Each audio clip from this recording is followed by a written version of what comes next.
What's up, Internet? Eric Bandholz here, and today I want to share with you guys the secrets to my success. Okay, if you've never heard of me before, I am Eric Bandholz, the founder of Beard Brand. Beard Brand is a men's grooming company. We sell products not just for your beard, but your face, your body, your hair, anything you can imagine if you're a dude. You don't need a beard to buy from Beard Brand. All right, now that we got that established, what I want to talk about is really how I've been able to build a business, how I've been able to maintain a marriage, and how I've been able to hopefully be a pretty good father to my daughter. So the number one key to success I found is really defining what you want out of life. By having that foundation for what you're looking for, then that allows you to go back to that and make proper decisions that help guide you on the pathway to the success you're looking for. For instance, I always imagine myself to be an entrepreneur. I've always wanted to control my own destiny. I've always wanted to build something bigger than me. And I also wanted to have the freedom in my life to live a life that I wanted.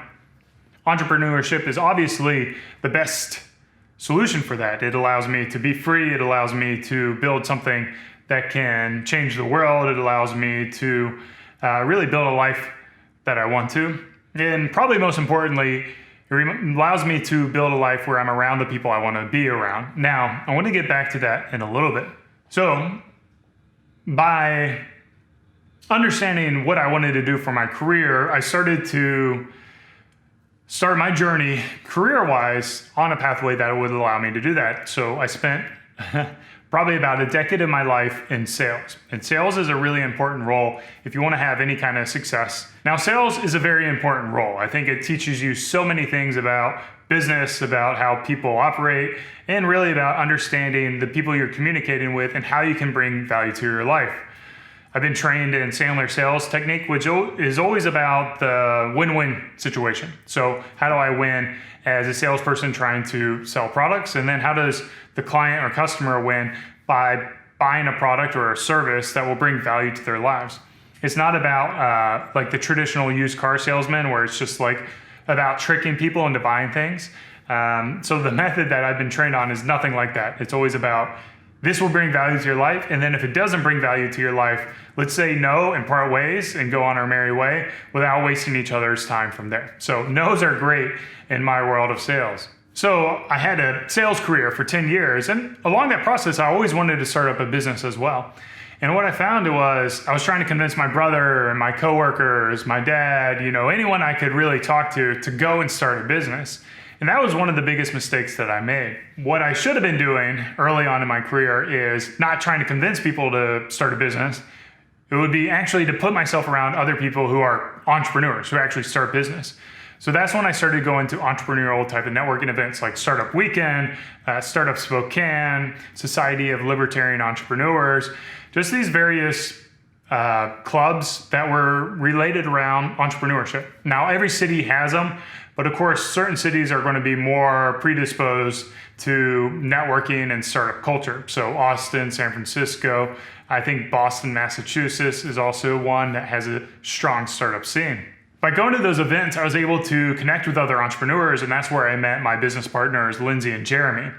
Now, I had started up many other businesses in the past, and they had all been failures, primarily because I kind of hit the pit of despair in entrepreneurship, and I don't really have that external cycle to help pull me out of it. For me personally, I found that business partners are crucial to a successful business, and that's when I aligned myself with Jeremy and Lindsay, and we really created this wonderful organization called Beard Brand that was built on a foundation of core values. Now, I talked about earlier how one of the rules is you need to have that foundation for success on where you want to go with your life and what you want to do.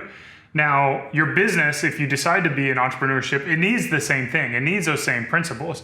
It needs something that you can fall back on that will help you decide the answer to decisions as problems come up in business. Because business is simply a series of problems that you work to solve. And a business will die or go out of business when the person in charge or the team in charge has given up on trying to solve problems. There's not a single business out there that isn't currently struggling with some type of problem. It could be, how do we grow faster? Or how do we actually grow at all? It could be, how do I deal with, an employee stealing from me? There's all sorts of problems out there, and it's really everyone in the organization's job to find those problems and solve those problems. Now, my second key to success, as I've already alluded to, is putting yourself around the right people. Being able to determine what type of personalities work well with your own personality, and then what kind of skills and assets you need in your life as well. For instance, my wife is an amazing person. She really, I mean, I know it's cliche to say this, but she really completes me. Whereas I'm that kind of like ideas guy, I want to say go-getter, that's not the right word, but that one that wants to change the world, the one that wants to really like do different things. My wife is someone who likes structure, and she likes to bring organization. So where I thrive in a chaotic situation, my wife kind of thrives in a more organized situation. So that kind of like yin and yang allows us to really highlight off our own personalities, and she can bring a lot of structure to our family, whereas I can kind of take the risk and move the career forward in a way that also makes the family go forward. But we were able to balance each other out so that, you know, if both my wife and I were like my wife, then, you know, maybe we would never take a risk and take a new job, or maybe we would never move towns, or, you know, maybe we wouldn't hang out with a new type of neighbor or friend or someone we just met. But if they were both like me, then, you know, we'd be moving around all over the place. We want to be able to build any structure. We want to be able to give my daughter kind of some of that structure that she's looking for to help her feel safe and secure in her environment. So finding the right partner in your life, of course, is crucial. And, you know, my wife and I have been married for 13 years, and all those years haven't been easy. We've struggled with, you know, health issues, specifically around infertility and trying to have a family, and the struggles of dealing with miscarriages and losses with our pregnancies. And then, of course, you know, the challenge of really like having a daughter who's a lot like me, who's very strong-willed and, you know, wants to be in control and you know, is still young enough where she doesn't know how to communicate that properly, can be very trying. Now, another thing I'd like to attribute to my success has been giving a little more perspective to what's going on. Specifically, like in marriage and parenthood, with my wife, you know, like I've committed to being married to her for the rest of my life, and the rest of my life means the rest of my life. So I'm in a committed relationship. And that means that, you know, when we do go through those downtimes, you know, we've been married for 13 years and we've certainly had plenty of downtimes.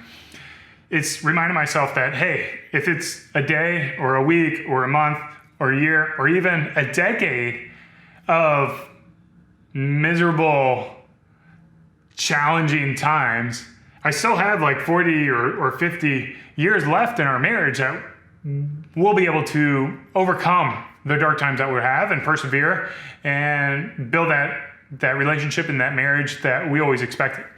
So I think like having that frame of reference that, you know, your commitment in your marriage, if you decide to get married or you decide to live a committed life, is one of commitment and understanding that not every single day is going to be great. You know, you're definitely going to have those downtimes, but the reason you do commit to a relationship is because of the advantages that it comes into, and that stability that, you know, my wife brings to my life, and being able to help with the parenting efforts. And really, my wife is the primary parent, and I kind of come in as an assistant to her, and she's really an amazing person that makes sure our family's moving forward together. Now, here's the thing. All the people around you, they're not going to be good fits. So you have to be okay with, you know, I wouldn't say pushing people out of your lives, but kind of letting life move forward without them. You don't have to pull people along. If you see people aren't helping you on your foundational goal for what you want to do for your life, your career,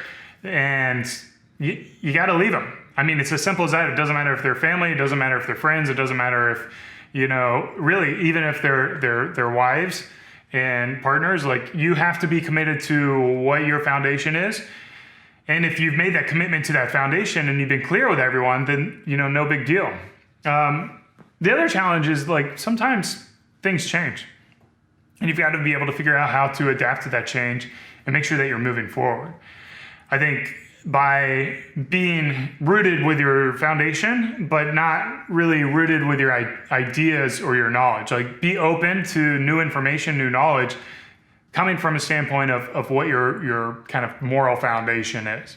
Now, a lot of people will use spirituality as their moral foundation, and I'm a big believer that you need to have spirituality to kind of help guide that pathway.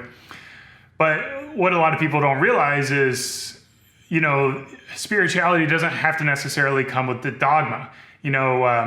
If you're a big believer in God, if you follow religion, man, that's great. I think a lot of people out there are like that, and you have tons of support out there. You have tons of communities. Great things can happen from that, and it really shines like that northern light for what your moral foundation shall be.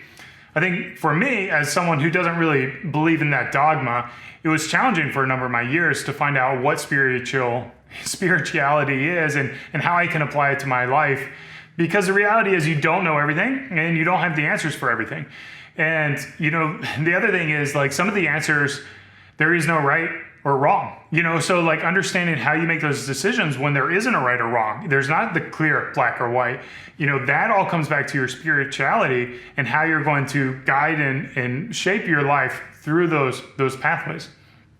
So for me, what I found is I can take lessons from the various religions and spiritualities out there. So, of course, I was raised in a Christian environment. My parents are Catholic, so there's a lot of that's been imprinted into me. And then, I've taken a lot from another religion, Buddhism, where I found kind of that contentness with life. And then I've also taken inspiration from Stoicism, which is more of a philosopher's kind of mindset.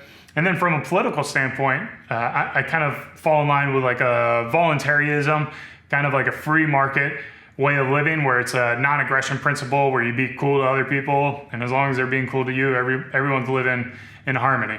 Now, I feel like I could probably talk about the keys to success for hours on end, so I want to keep it pretty short and wrap it up, get to the point.